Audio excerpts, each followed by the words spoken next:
What is up, YouTube? So the Nintendo Switch has been out since March of 2017. So that brings us to almost a full year and a half since this thing has actually been out. You know, one of the biggest criticisms that a lot of folks had with this when it first launched was that there was a lack of games. But a lot has changed since its debut. Is it still worth buying at this point in its life cycle? Should you be going and making that purchase now if you've decided to hold off all this time? Let's find out.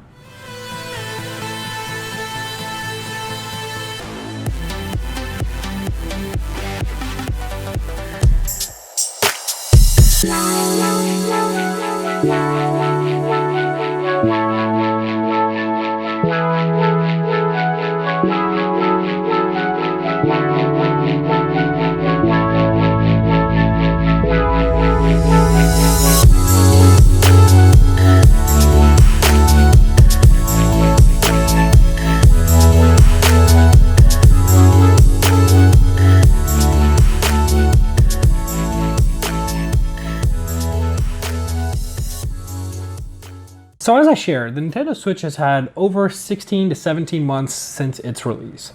And up until now, it has developed quite a solid library of games, not just appealing to the core Nintendo fans, but actually catering to some of the people who play mostly on Xbox and on the PlayStation platform. And the reason I say that is because now you're starting to see some of those titles like Doom and Wolfenstein 2 make its way over to Nintendo's Switch. While the graphics don't look obviously as good or as crisp as they do on mainstream consoles such as the PlayStation or the Xbox, it still offers a unique experience that you can't get on those two consoles that I mentioned. So one of the biggest advantages of owning a Switch is being able to take your game anywhere that you want to go. You can be outside and playing, you can be inside and playing, you can dock it and play it on your big screen TV, or you can even be sitting on a toilet and playing the game if that's what you want to do. But the point is, Nintendo's really developed something that none of the other competitors have developed yet. This is by far one of the most attractive handheld consoles, not just physically looks-wise, but in terms of ergonomics, the physical placement of the buttons, and overall just the scheme of how the menu works. Everything just works when you pick this up. You put a game in, and it's just absolutely easy to dive right into it, play it. There's no insane install times. There's no insane updating times. None of that kind of stuff that you see that some of the other consoles of this generation do tend to suffer from. It still has a price tag of $300. Now, at that price range, you're in ballpark for getting an Xbox One S, or you can pick up a PS4 Slim, maybe dish a little bit extra money and go for a Pro. But in today's day, is that actually worth the $300? Well, here's my take on it. So I think, given the way that they're targeting their market, it's definitely different than your typical couch gamer who wants to be sitting in front of a large screen TV and playing. Although that is a feature that the Nintendo Switch does offer. What they're really going for is being able to take your game wherever you are and just take it with you from point A to point B. So if you're sitting on a train, if you're sitting in your car, if you're sitting at work during lunch break, you can play your game without having to have access to internet and stream. So not only has the features itself obviously remained unchanged in that sense, this isn't something new that I'm sharing with you guys. I'm just wanting to highlight these points because I think that is really why it sells today. But the biggest advantage that the Switch has started to bring on now is that they've started to make a much bigger library of games. As of today, there's more than 600 different games available on the Nintendo Switch. Now, bear in mind, a lot of those are indie titles that are available on the Nintendo shop. So while that might not be the cup of tea for all of you folks out there, it is still good to know that a good chunk of the AAA titles have made their way over to the Nintendo Switch platform, which makes it pretty much playable for a lot of those folks who are always keen on just playing some of those bigger titles. That is definitely a major factor and major improvement that Nintendo has made. Everyone knows that the Wii U suffered from the lack of games, and that was one of the major pitfalls of that console. I'm glad to see that Nintendo has stepped up and actually secured those contracts with some of those manufacturers of games, with those AAA developers, to bring some more titles to their console. Now, bearing in mind that there is a $300 price tag, again, like I mentioned, that's ballpark for other big consoles. It really just comes down to preference. Personally, I think that $300 is a little bit too much priced for what you're actually getting in terms of hardware. A lot of times you pay for stuff that's hardware, and I think what Nintendo went at here is not the hardware, obviously, where consoles are pushing for 4K resolution. Nintendo just decided to stick with 720p on handheld or 1080p on screen. which, in today's day, it just is kind of outdated. But what they did offer you was the ability to take that same game in 1080p resolution, move it down to 720p, and take it anywhere you want. And that's where they're asking that extra money from.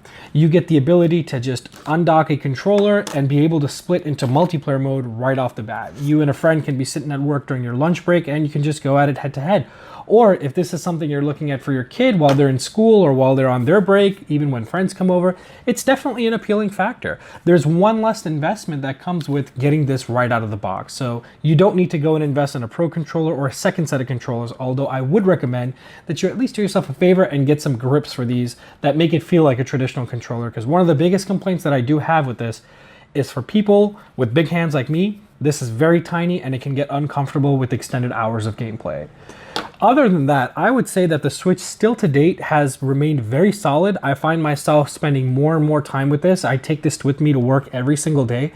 If you've been one of those people that have been waiting since last year that if this is worth it or not, I would say that you should definitely go and make yourself a purchase of the Nintendo Switch. There's a lot more games available for it now. As you already know, there's a lot of features that this console offers that other consoles do not offer in today's landscape. And it just give you most bang for buck when you look at the amount of different things that it comes with right out of the box. You'll be able to plug this right into your TV. You'll be able to take this wherever you want to go.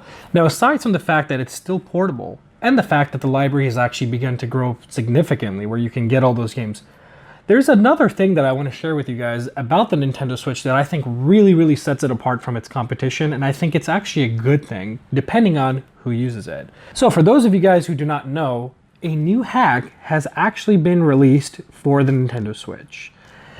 This is made by Team Executor, and essentially what it is a dongle that you can plug right into your Switch, and there's tons of videos on how you can do that, so I won't get into detail, but it allows you to save backups of all your original games right onto your micro SD card. Not only does it do that, but it also opens the ability for you to be able to load homebrew applications. And for those of you guys who don't know what homebrew is, it basically is a way to essentially modify your system to do other things such as playing emulators or making you sideload apps such as Netflix and other type of things that maybe are not found on the console at time of launch. So everyone knows that apps-wise, the Nintendo Switch just really came with Hulu and didn't really have much else to offer aside from that. But this guy is opening up that door with wonderful possibilities, and it's only for 40 bucks. So at less than the cost of a game, I think it is a solid investment for those people who do want to take advantage of the ability to modify their system.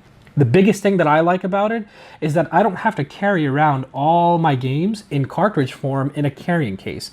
I can load it onto the micro SD card, and with the help of this device, I can play the backup straightly on my system. Now, this does open up the world of possibilities to some things that you might not want to be doing. Being able to play backups of your games also means you'll be able to play backups of games that you didn't purchase. So definitely don't do that, guys, because that's not right. We want to help our developers get paid so that they can make good games for us. And definitely sticking with purchasing your games is the way to go. I buy all of my games and make sure that even when I do back them up that I have my original copy so that I just feel good and sleep easy at night. Now, factoring in all the things I just shared with you guys, it really does make sense for me to go ahead and advise you guys that $300 is well spent on a Nintendo Switch in today's day. So the fact that you've got that portability, the growing library of games, and of course the ability to actually hack the system to play your own backups or sideload different apps makes this one of the most solid investments to make in 2018 if you're going for games. So I would say for those folks that have been sitting on the fence waiting and kind of just figuring out if they want to buy a Switch or not, or if it's worth it for them, you should absolutely go ahead and buy a Switch. Do not hesitate on making a purchase. You will not regret the purchase. You will not only have access to all the Mario and Donkey Kong and Zelda that you can possibly dream of, and even the upcoming Super Smash Bros. Game, which looks insane.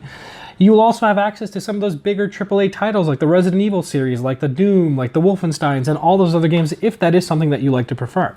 Definitely take a look at their library of games because I would always recommend people to buy the system that has the games that they like the most. In terms of the Nintendo Switch, it offers so much more than just its game availability. Just being able to take it wherever you want, and of course being able to back up all your games onto your system is an amazing fact. So, to that, do you think it's worth buying a Nintendo Switch in 2018? If you do, or if you don't, let me know in the comments below. I do love to engage with you guys like I mentioned in literally every single video of mine. If you like this video and it was helpful for you to go ahead and make that decision, go ahead and leave it a thumbs up. If this wasn't super helpful, go ahead and leave it a thumbs down. I'm totally okay with that. I love to help my content get improved, and you guys are the ones that help me make that happen. Other than that, until then, guys, I will be seeing you on my next video. Bye-bye.